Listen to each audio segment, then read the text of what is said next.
লেখক গোষ্ঠীদের আমার অভিনন্দন জানাই, যারা এই উদ্যোগটা নিয়েছিল। আমি প্রথম থেকেই ওদের সঙ্গে যুক্ত ছিলাম এটা বলতে পারবো না, কারণ ওদের বই পেয়েছিলাম নিয়মিত, ওদের বইগুলো পেয়েছি। তো যখনই বইগুলো বেরিয়েছে, প্রথম লটে 3টে, তারপরে এগুলো পেয়েছি। আর বিভিন্ন সময় এই বইগুলো নিয়ে ভেবেছি আমি, কিন্তু আজকে আসার আগে আমি আবার নতুন করে, বিশেষ করে প্রথম 3টে বই, এগুলো যেটা আমার বলতে পারেন সবচেয়ে প্রথম পাওয়া বইগুলো। শোনা যাচ্ছে একটু বেশি লম্বা হয়ে ঠিক আছে। তো বিশেষ করে প্রথম 3টে বই, দেশভাগ, দেশের ভাষা, দেশের মানুষ, একটা দেবারতির লেখা, একটা অন্বেষার, একটা তিস্তা। তিনজনেই এক অর্থে আমাদের ছাত্রী ছিল, মানে ক্যালকাটা ইউনিভার্সিটিতে অন্বেষা, তিস্তা, দেবারতী সিএসএসসিতে। তো তাদের এই নতুন উদ্যোগটা একটা অসাধারণ জায়গা, একটা ইতিহাসের নতুন দিক খুলে দিয়েছে, এটাই আমরা সবাই মেনে নেব। তো আমি ভাবলাম যে আমি এখানে প্রথম ভেবেছিলাম আমি ছবি নিয়ে বিশেষ করে বলবো, কিন্তু আজকে সেটার কতটা সুযোগ হবে না, আমি সেটা নিয়ে যদি পরে কখনো আলোচনা করা যায় সেটা করবো। আমি ভাবলাম যে গোড়ার থেকে একটু ভাবি যে এই সিরিজের 9টা বই বেরিয়েছে আজকে নতুন প্রকাশনা করে, এই বইগুলোকে আমরা এক ধরনের ইতিহাস রচনার ধারা আর ছোটদের জন্য বই রচনার ধারা, দুটোর মধ্যেই আমরা দাঁড় করাতে পারি। তো এই ধারাগুলোর মধ্যে যদি একটু দিয়ে শুরু করি, যে এই ধারাগুলোর মধ্যে বইগুলোকে একটা স্থান বেছে নিয়েছে, কিন্তু তার মধ্যেও তাদের একটা ভিন্নতা আছে, তাদের একটা নতুনত্ব আছে। সেটা কি ধরনের, আর সেটাই কি ধরনের, আমি এখানে সমালোচনার জায়গায় যাবো না, কিন্তু হয়তো কিছু প্রশ্ন থেকে যেতে পারে, যেটা আজকে নিশ্চয়ই আজকে এরকম একটা সময় আমাদের আলোচনা করা যাবে। তো প্রথমেই দেখি যে এই বইয়ের একটা বিশেষত্ব, যে এগুলো জনগণের ইতিহাস, এগুলো শাসক, রাষ্ট্র, নেতাদের নাম থাকলেও এটা বিশেষ করে সাধারণ মানুষের দৈনন্দিন জীবন, তাদের বিপদ বিপর্যয়, নানা সমস্যা, তাদের জীবন সংগ্রাম নিয়ে এই বইগুলো লেখা হয়েছে। তাহলে এখানে যদি আমরা একটা পিপলস হিস্ট্রি করে ভাবি, তা এই পিপলস হিস্ট্রিও ধারা আছে, বিদেশে আমাদের ভারতবর্ষের ইতিহাসেও আছে, কিন্তু তার মধ্যে এই বইগুলো নিজেদের জন্য একটা জায়গা বেছে নিয়েছে। আর এখানে একটু বলা দরকার,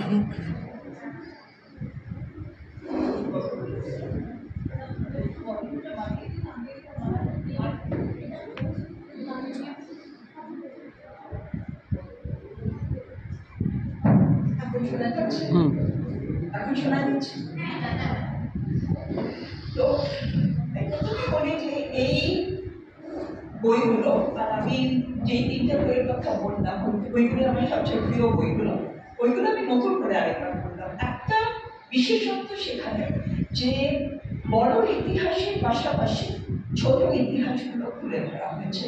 তো এখানে আমরা বলবো যে ছোট ছোট জীবনী আছে নানান ধরনের, মানে আমার একটা হাতি গল্প হচ্ছে, সে সরকারি হাতি, দেশভাগে তার দুর্ভোগ হলো, তার মাহুতে যে দুর্ভোগ হলো, তারপরে বিভিন্ন লোকের কথা উঠে আসছে, সেগুলো বিভিন্ন জায়গা থেকে সংগ্রহ করা হয়েছে গল্পগুলো। তো আমরা এটা প্রকৃত অর্থে তাদের একটা জনগণের ইতিহাসের পরিপ্রেক্ষিতে লেখা হচ্ছে।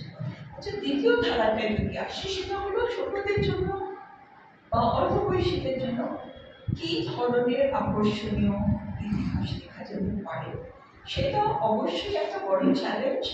আর বিশেষ করে আমরা যারা একটু অন্য, আমরা তো কেউই স্কুলে শিক্ষকতা করি না, কলেজে আরেকটু অন্য লেভেলে করি, তো সেখানে একদম ছোটদের কাছে কিভাবে আমাদের ইতিহাসের জ্ঞানটাকে কতটা পৌঁছে দেওয়া যায়।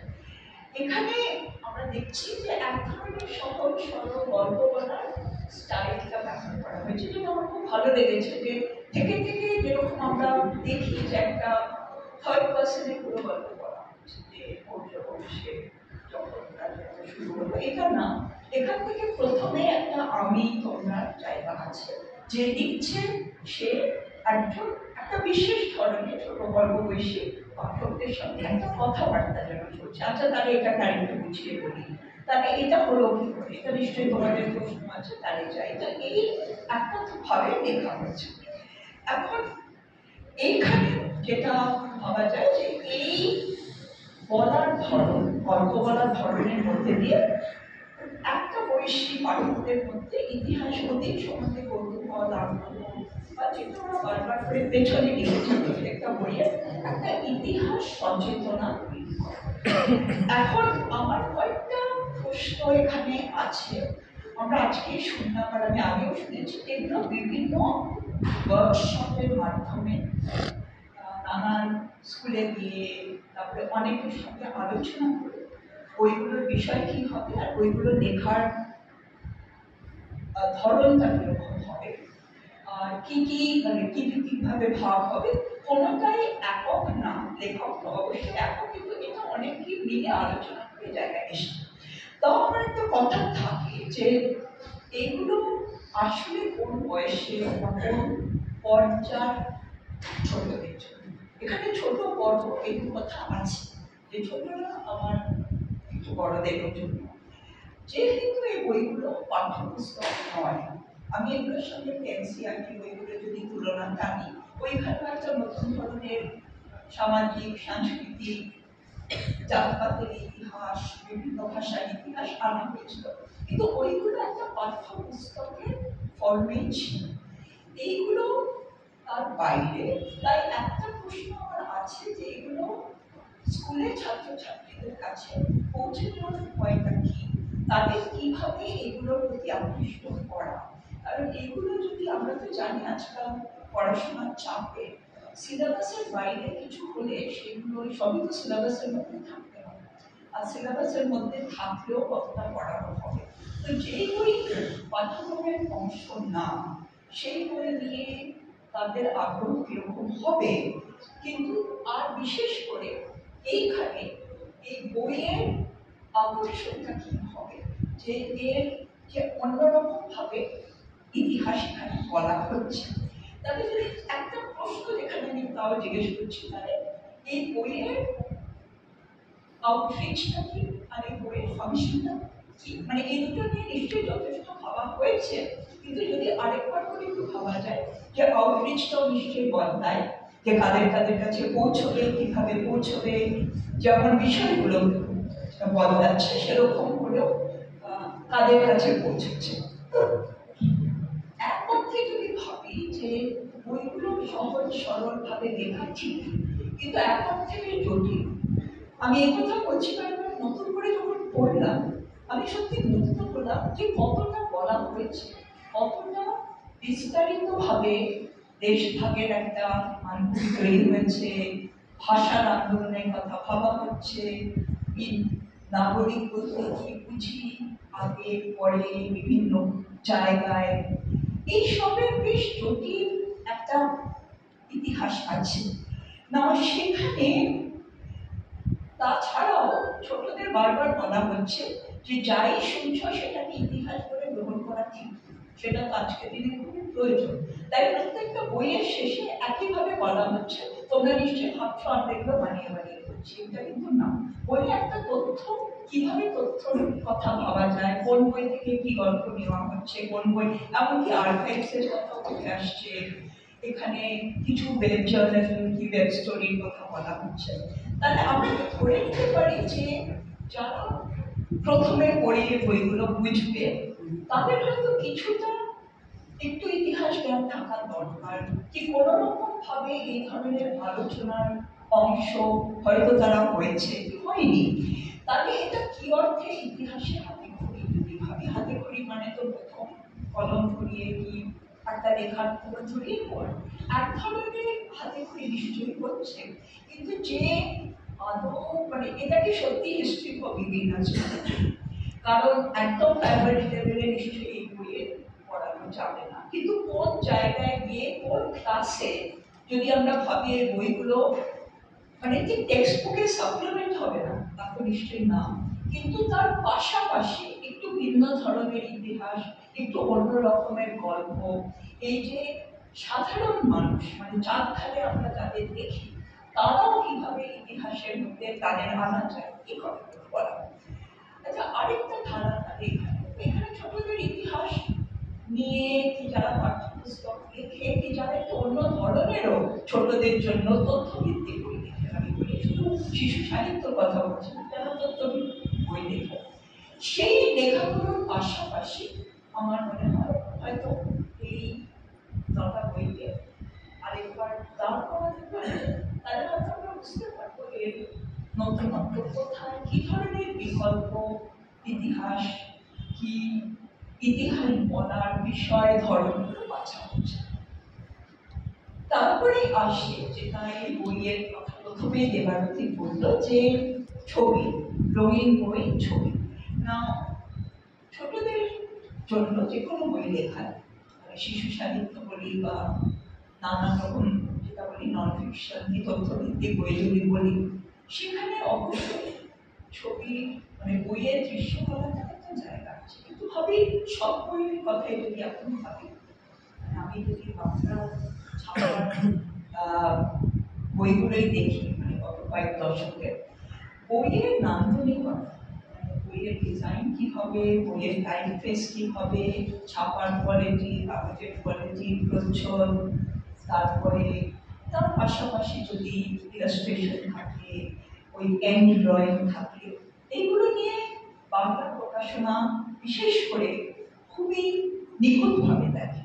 যে কারণে বাংলার আমি বলবো প্রত্যেকটা ভাষায় বাচ্চাদের বইয়ের লেখার সঙ্গে সঙ্গে চিত্রিত বই কি চিত্র সন্ধান নিয়ে বই লেখার একটা উদ্যোগ হয়, তার প্রায় 1 শতকের বেশি ধরে আমরা তার নানান উদাহরণ দেখে গেছি। ওখানে একটা সমৃদ্ধ ইতিহাসের মধ্যে এই বইগুলোকে নিশ্চয়ই আমাদের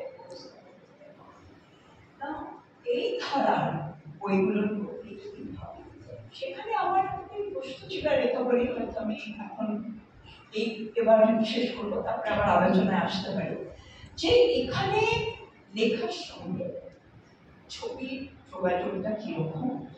যদি ভাবি যে এখানে বিশেষ করে বইয়ের ডিজাইনের কথা খুব ভাবা হয়েছে, যে কারণে একই ডিজাইন আমরা দেখছি মোটামুটি প্রত্যেকটা বইতে, একটা ফরম্যাটটা একই। এখানে ডিজাইনারের নাম আমরা পাচ্ছি, 2 জন ডিজাইনারের নাম পেলাম যারা দুজনই এই বইয়ের ডিজাইন নিয়ে কাজ করছে।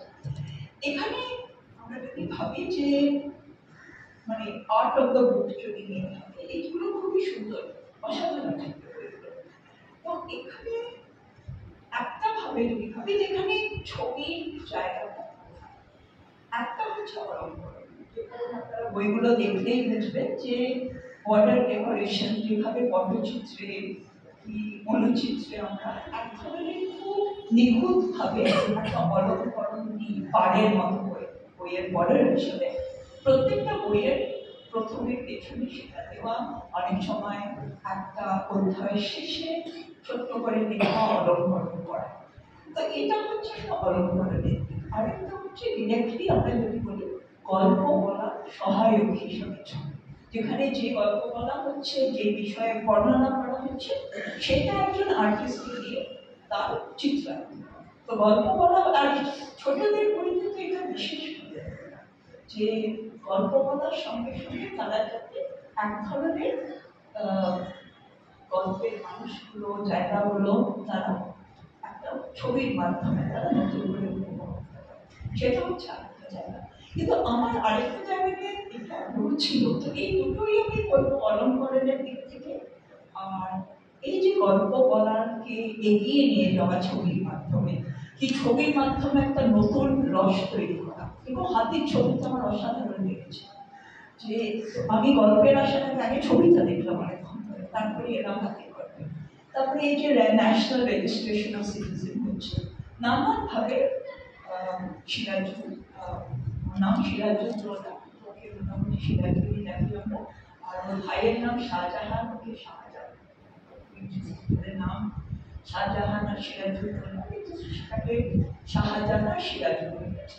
তো ওরা ওদের মতো করে এই জিনিসটা চিত্রায়ন হয়েছে। কিন্তু আমরা যদি ভাবি যে ঐতিহাসিক হিসাবে আমি বিশেষ করে যেহেতু আমি ইতিহাসের দৃশ্যপটটা নিয়ে ভাবি কিছুটা, আমরা যদি ভাবি যে এখানে যদি ছবিটা শুধু অলঙ্করণ বা ইলাস্ট্রেশন না হয়, ছবিটাই যদি ইতিহাসের আসল উপাদান হিসাবে আমরা দেখি, আর সেটা করতে গেলে কিভাবে করা যায়।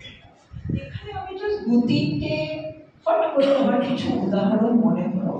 একটা জিনিস এখানে বারবার বলা হচ্ছে যে এই বইগুলোর মাধ্যমে যাতে ছোটরা চোখ কান খুলে আমাদের চারিদিকে যেভাবে অতীত ছড়িয়ে আছে সেটা আমরা বুঝতে পারি। ইতিহাস সচেতন হওয়ার মধ্যে চোখ কান খুলে দেওয়ার একটা জায়গা আছে। তো যদি আমরা ভাবি যে পাবলিক হিস্ট্রি কি পিপলস হিস্ট্রির সঙ্গে সঙ্গে আমরা যদি কিছুটা বাইরে আমরা যদি পিপলস আর্ট কি পাবলিক আর্টের কথা ভাবতে পারি, তো আমার দেশের মানুষ যেখানে এনআরসির কথা আসছে, শাহিনবাগের বিলকিস দিদার কথা উঠে এলো, আমার মনে পড়ে গেল একটা ছবি যেটা আমার একটা বইতে এডিটেড বই হাউস সেকুলারিজম আমরা বইটা দিয়ে শুরু করেছি, যে হিজাব পরা দুজন মুসলমান মহিলা হাতে বই ধরে আছে। বইটা পড়ার না, বইটা হচ্ছে সংবিধান।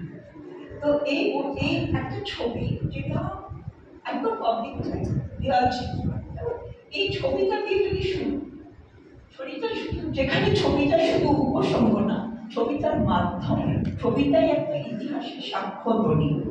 কিংবা আরেকটা মনে হলো যে দেশভাগ ভাবতে গিয়ে ভাবতে গান্ধীর মৃত্যু ছিল, আমার প্রথমেই মনে হলো আমরা সত্যি কি মনে রাখি এই দিনটা। আমরা ছোটবেলায় যখন স্কুলে পড়তাম, আমার মনে আছে যে এই 10:30 থেকে 11টার মধ্যে একটা সাইরেন বাজতো, আমরা সবাই বুঝে দাঁড়াতাম কিছুটা, আমরা সেই সময় স্তব্ধতা পালন করতাম, নীরবতা পালন করতাম।